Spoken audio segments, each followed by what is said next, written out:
আমার গাড়ি ভাঙচুর হয়, এখানে এক উত্তেজনাকর পরিবেশ সৃষ্টি করে। তারা সকলেই বিএনপির লোক ছিল এবং সিসি ফুটেজ আছে, সেখানে আপনারা দেখলে বলতে পারবেন।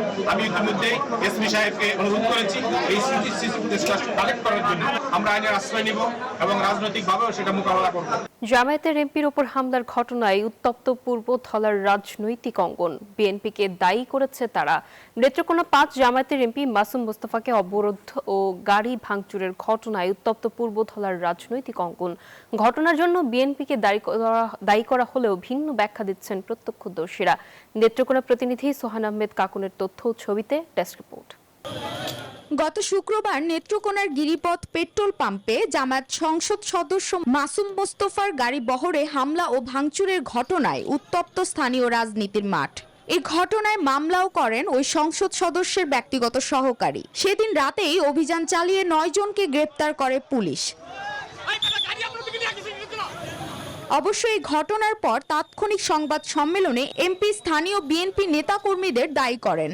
আমার গাড়ি ভাঙচুর হয়, এখানে এক উত্তেজনাকর পরিবেশ সৃষ্টি করে। তারা সকলেই বিএনপির লোক ছিল এবং সিসি ফুটেজ আছে, সেখানে আপনারা দেখলে বলতে পারবেন। আমি ইতিমধ্যেই এসপি সাহেবকে অনুরোধ করেছি এই সিসি ফুটেজটা কালেক্ট করার জন্য।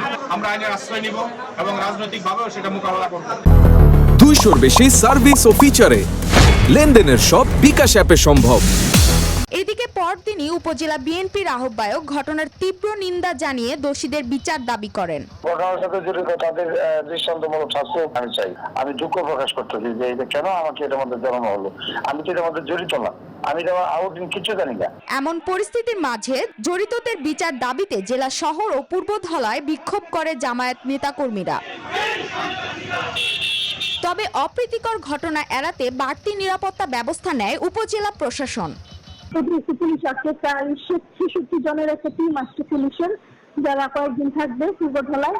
আশা করতেছি যে আর কিছু হয়তো হবে না। চলমান এমন উত্তেজনার মাঝে ছড়িয়ে পড়ে নতুন বিতর্ক। প্রত্যক্ষদর্শীরা বলছেন ভিন্ন কথা। তারা বলছেন জামায়াতের এমপি ও তার নেতাকর্মীরা গাড়ি বহন নিয়ে তেল আনতে গেলে লাইনে অপেক্ষমান বাইকাররা বাধা দেয়। এতেই বাধে বিপত্তি। হট্টগোল রূপ নেয় হামলা ভাঙচুরে। মোটরসাইকেলের লোকেরা বলতেছে না, এমপি সাহেবের লোকেরা তেল দিলে আমরাও তেল দিতে হবে। এই জন্য পরে একটু গন্ডগোল হয়েছে।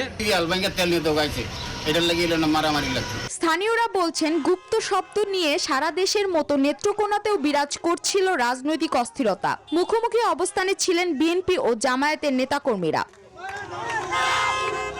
Desk report, news 24।